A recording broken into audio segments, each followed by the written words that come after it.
Shalom Bapak Ibu Jemaat yang dikasihi Tuhan. Kita bersyukur untuk setiap anugerah Tuhan.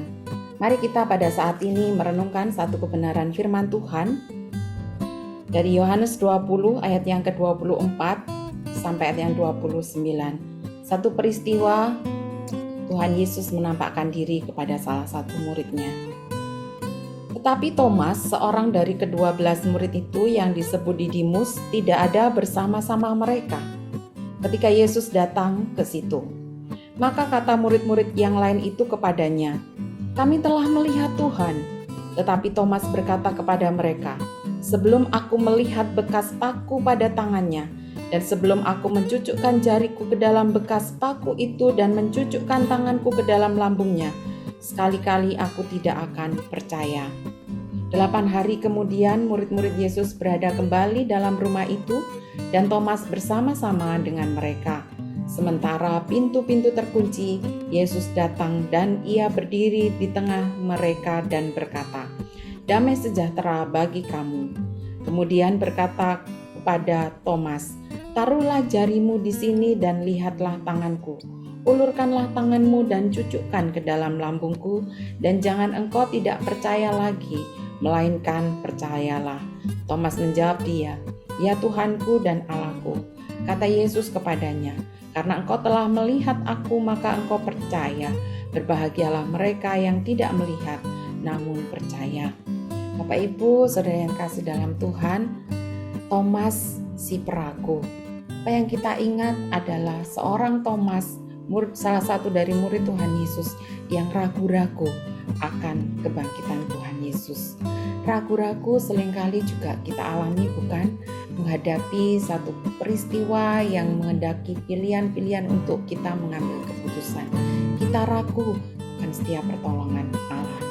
Thomas sudah berjalan bersama dengan Tuhan Yesus dalam pelayanannya. Namun Thomas masih memiliki keraguan itu. Dia menginginkan bahwa menerima bukti yang jelas dan nyata. Hingga dia berani berkata ketika murid yang lain memberitahu bahwa mereka sudah bertemu dengan Tuhan Yesus, Thomas tetap tidak percaya. Dia bahkan berkata, "Sebelum aku melihat bekas paku pada tangannya dan mencucukkan sendiri, aku tidak akan percaya." Seorang yang sangat menginginkan bukti, dan memang Tuhan Yesus tahu. Sebab itu pada satu kesempatan ketika Thomas berada bersama-sama dengan muridnya di tengah-tengah ruangan dengan pintu-pintu yang terkunci, Tuhan Yesus hadir di tengah-tengah mereka. Apa yang Tuhan Yesus nyatakan kepada mereka? Satu berita damai sejahtera.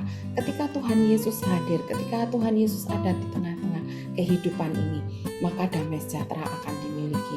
Nah, pada kesempatan itu juga Tuhan Yesus menyatakan bahwa apa yang menjadi Thomas ragu, Tuhan Yesus berikan itu. Dia tunjukkan tangannya, "Taruhlah jarimu di tanganku ini dan cucukkan ke dalam lambungku supaya engkau menjadi percaya." Tuhan Yesus sangat tahu keraguan dari seorang Thomas. Namun pada akhirnya Tuhan mengatakan bahwa Thomas, sebenarnya ketika engkau, walaupun engkau tidak melihat, namun engkau bisa percaya, maka engkau akan berbahagia. Karena apa? Bukti yang sungguh luar biasa Tuhan sendiri sudah lakukan. Kematian di kayu salib dan kemenangannya akan kebangkitan. Itu sudah sebenarnya membuktikan segala hal bahwa kuasanya atas kehidupan ini. Dan Tuhan ingin menegaskan bahwa sekalipun kita tidak melihat, namun ketika kita punya iman teguh, iman percaya kepada Tuhan Yesus Kristus, maka kita akan menjadi orang-orang yang berbahagia, orang-orang yang merasakan damai sejahtera karena percaya kepada Allah, karena kehadiran Allah.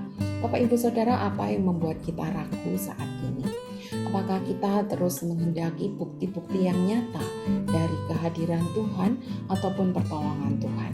Mari melalui kisah bangkitan Kristus yang kemudian menyatakan dirinya kepada seorang murid Thomas, kita diingatkan bahwa ketika kita pernah mungkin mengalami keraguan dalam hidup atau sedang mengalami keraguan itu saat ini, mari kita nyatakan terus iman kita di hadapan Tuhan, percaya sungguh kepadanya bahwa Dia Dia yang berkuasa menang atas maut, Dia juga yang berkuasa menghadirkan damai sejahtera.